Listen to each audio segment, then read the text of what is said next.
So ayan mga tuds, may nag-comment ulit. Saan mo nabili yung signal light mo, boss? So tinutukoy niya ito. Yan o. Napakalinis niyang tingnan. Testing natin. Siya, nawala susi ko. So ayan, susiyan natin. Para makita nyo. So yan ang buga niyan, no?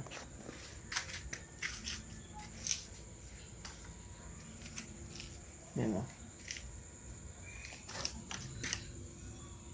Kitang-kita din naman siya. Kaya lang maliit, hindi ko alam kung pasado sa LTO to. Pag pinaparehistro ko to, binabalik ko sa stock lahat eh. Yan, ito yung stock na signal light ng CBR. Yan. Tapos ito yung pinalit natin. Hindi ba nakalawit na ganun, kaya maganda.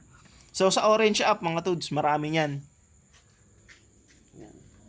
Ito naman, side mirror, may kasama siyang signal light. CX10R naman to. Wala pa 1,000 to sa orange app mga tuds. CX10R side mirror. Foldable. Tapos maganda din dito. Ang mirror niya nakaganyan, no?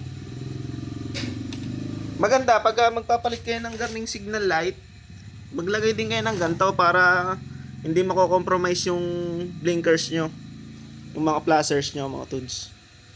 So ayun, salamat sa pag-comment.